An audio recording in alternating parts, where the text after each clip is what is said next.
এই মুজিববাদী সংবিধান ফেলে দিয়ে নতুন এক সংবিধান প্রণয়ন করতে গণপরিষদ নির্বাচনের আয়োজন করতে হবে। এই আন্দোলন গণবিস্ফোরণের রূপ নেয়, গণ অভ্যুত্থানের রূপ নেয় এবং স্বৈরাচারী ফ্যাসিবাদী সরকারের পতন ঘটায়। এবং এই পতন ঘটাতে ক্রিয়ানকের ভূমিকা পালন করেছিল আবু সাঈদের মৃত্যু। সংস্কার এবং নতুন সংবিধানের দাবিতে দেশ গড়তে জুলাই পদযাত্রার আনুষ্ঠানিক সূচনা জুলাইয়ের প্রথম শহীদ বীর যোদ্ধা শহীদ আবু সাঈদের কবর জিয়ারতের মধ্য দিয়ে রংপুরের পীরগঞ্জ হতে আমরা শুরু করছি। আপনারা সকলে জানেন, হাজারো মানুষের জীবনের বিনিময়ে, হাজার হাজার মানুষের রক্তের বিনিময়ে, হাজার মানুষের ত্যাগের বিনিময়ে যে নতুন বাংলাদেশ আমরা পেয়েছি, সেই নতুন বাংলাদেশকে করতে অবশ্যই পুরনো কাঠামো ভেঙে নতুন বন্দোবস্তের জন্য মৌলিক সংস্কার বাস্তবায়ন করতে হবে। যারা গণহত্যা সংগঠিত করেছে, বাংলাদেশের উপরে মানবতা বিরোধী অপরাধ চাপিয়ে দিয়েছে, তাদেরকে বিচারের আওতায় নিয়ে আসতে হবে।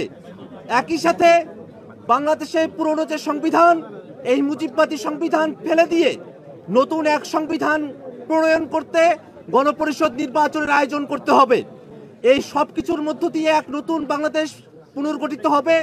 নতুন সেই বাংলাদেশ গড়তে সারা দেশব্যাপী গোটা জুলাই মাস সহ আমরা জাতীয় নাগরিক পার্টি এনসিপির পক্ষ থেকে জুলাই পদযাত্রা শুরু করেছি।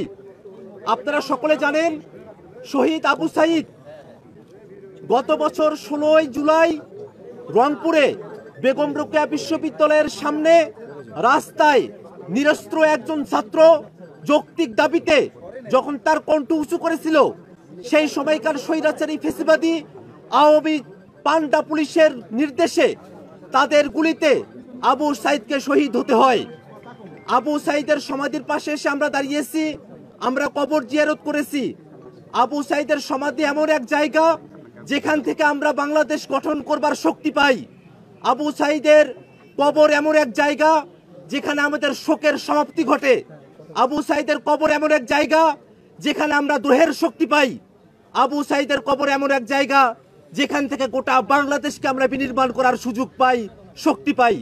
সে আবু সাঈদের কবরের পাশে এসে আমরা দাঁড়িয়েছি।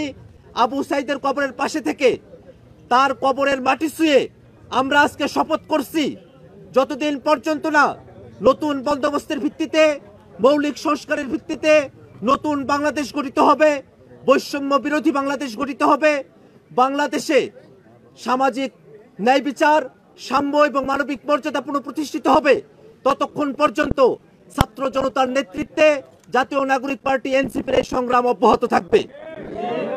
সুপ্রিয় উপস্থিতি, আমরা আমাদের বক্তব্য দীর্ঘায়িত করব না। এই পর্যায়ে আপনাদের সামনে বক্তব্য উপস্থাপন করবেন জাতীয় নাগরিক পার্টি এনসিপির সম্মানিত আহ্বায়ক, এক দফার ঘোষক জনাব নাহিদ ইসলাম।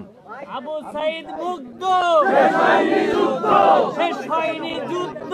আবু সাঈদ মুগ্ধ, আবু সাঈদ মুগ্ধ, শেষ হয়নি যুদ্ধ।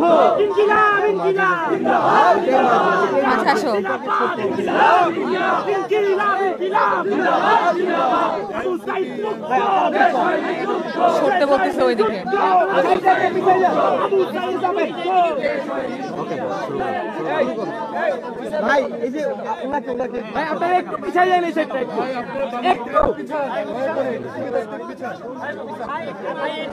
ওইটাই মাঝে। ভাই, জিটিভি একটু ভাই, আপনারা একটু পিছান। জিটিভি ভাই, আপনারা একটু পিছান।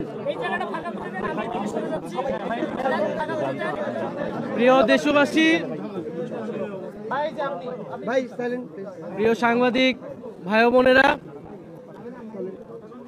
আজকে 1 জুলাই, জুলাই গণ অভ্যুত্থানের 1 বছর পূর্তি শুরু হচ্ছে আজ।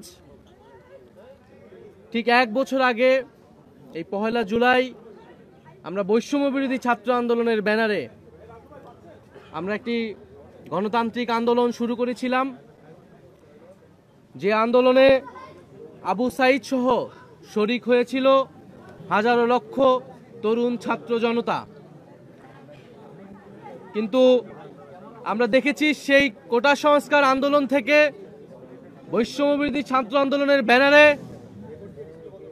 এই আন্দোলন গণবিস্ফোরণের রূপ নেয়, গণ অভ্যুত্থানের রূপ নেয় এবং স্বৈরাচারী ফ্যাসিবাদী সরকারের পতন ঘটায়। এবং এই পতন ঘটাতে ক্রিয়ানকের ভূমিকা পালন করেছিল আবু সাঈদের মৃত্যু। 16 জুলাই শহীদ আবু সাঈদ মৃত্যুর ঘটনা যখন আমরা শুনতে পেয়েছিলাম শহীদ মিনার থেকে, এবং পুরো বাংলাদেশ তখন শোকে দ্রোহে কেঁপে উঠেছিল। এবং 16 জুলাইয়ের পর থেকে এই আন্দোলন অন্য দিকে মোড় নেয়। হাজারো লক্ষ ছাত্র তরুণরা রাজপথে নেমে আসে এবং এই সরকারের বিরুদ্ধে দাঁড়ায়, ফ্যাসিবাদের বিরুদ্ধে তাদের যে প্রতিবাদ, যে নতুন বন্দোবস্তের আকাঙ্ক্ষা সেটি ঘোষণা করে। আমরা আমাদের যে জুলাই পদযাত্রা, যেটিকে আমরা বলছি দেশ গড়তে জুলাই পদযাত্রা, যে আমরা স্বৈরাচারী ফ্যাসিবাদী সরকারের পতন ঘটিয়েছি, আমরা তার ব্যবস্থার বিলোপ চেয়েছি, কিন্তু যে একটা নতুন দেশ গড়ার জন্য যে উদ্যম দরকার, এখন যেই আমাদের গঠনের জন্য, রাষ্ট্র গঠনের জন্য আমাদের কাজ করা দরকার, সেই রাষ্ট্র গঠনের জন্যই আমরা মূলত এই জুলাই পদযাত্রা, যেখানে আমরা সারা বাংলাদেশের মানুষের সাথে, 64 জেলার মানুষের সাথে আমরা কথা বলবো, আমরা তাদের কথা শুনবো। আবু সাঈদরা যে কারণে মারা গিয়েছিল সেই স্বপ্ন, সেই আকাঙ্ক্ষা আমরা তাদের কাছে তুলে ধরব। তাই আমরা আজকে আমাদের এই পদযাত্রাটা শুরু করেছি এই রংপুরের পীরগঞ্জ, এই পীরগঞ্জের এই পবিত্র মাটি যেখানে আবু সাঈদ শায়িত রয়েছেন, সে আবু সাঈদের কবর জিয়ারতের মাধ্যমে আমরা আমাদের পদযাত্রা শুরু করছি।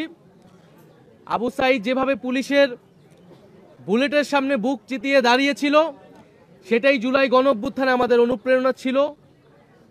এবং আবু সাঈদের মতো অন্য সকল শহীদেরা আমাদের যে লড়াই, ফ্যাসিবাদী ব্যবস্থা বিলোপের বিরুদ্ধে আমাদের যে লড়াই, সেই লড়াইয়ের অনুপ্রেরণা। যুগ যুগ ধরে বাংলাদেশের মানুষ আবু সাঈদ, ওয়াসিম, মুগ্ধ সহ সকল শহীদদের এবং আহত যোদ্ধাদের শ্রদ্ধার সাথে স্মরণ করবে।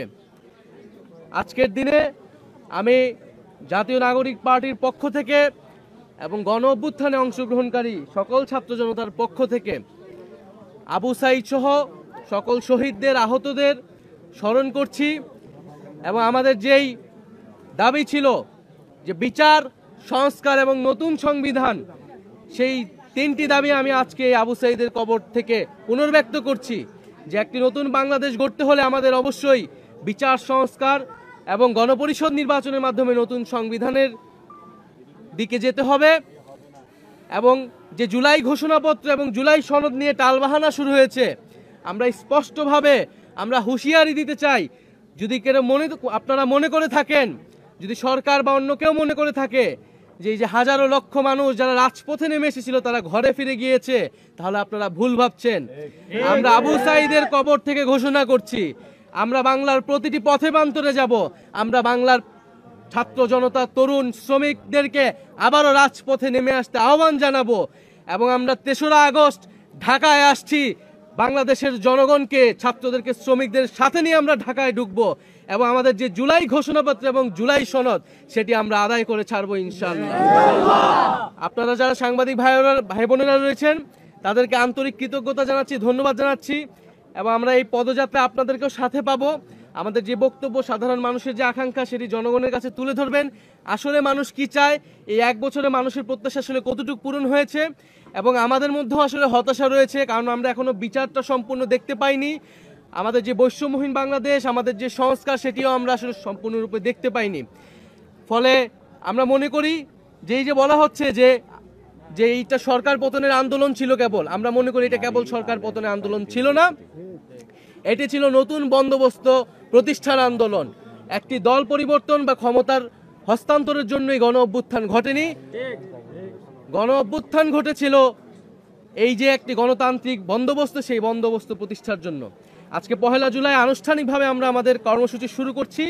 এবং এই 1 জুলাই এই গণ অভ্যুত্থানে যারা অংশগ্রহণ করেছিল, আমি আবারও সেই সকল ছাত্র, পাবলিক বিশ্ববিদ্যালয়, প্রাইভেট বিশ্ববিদ্যালয়, মাদ্রাসা, স্কুল, কলেজ সহ সকল ধরনের ছাত্র তরুণ যারা নেমে এসেছিল, যে সকল নারী শিক্ষার্থীরা এবং নারীরা এই গণ অভ্যুত্থানে শক্তি জুগিয়েছিল, তাদেরকে স্মরণ করছি, আলেম সমাজকে স্মরণ করছি এবং শ্রমিক শ্রেণীকে স্মরণ করছি এবং পেশাজীবী সহ সাংস্কৃতিক কর্মী যারা এই আন্দোলনে এসেছিলেন এবং প্রবাসী ভাই বোনেরা যারা বিদেশে থেকেও এই আন্দোলনে আমাদেরকে সাহস ও শক্তি জুগিয়েছেন, এই সকল বাংলাদেশিকে আমরা স্মরণ করছি। তাদের প্রতিবাদকে আমরা নিজেদের বুকে ধারণ করছি এবং যে ঐক্যের জায়গা, যে অনুপ্রেরণার জায়গা জুলাই গণঅভ্যুত্থানের মধ্যে তৈরি হয়েছিল, আমরা তাদেরকে সেই গণঅভ্যুত্থানকে ধারণ করি।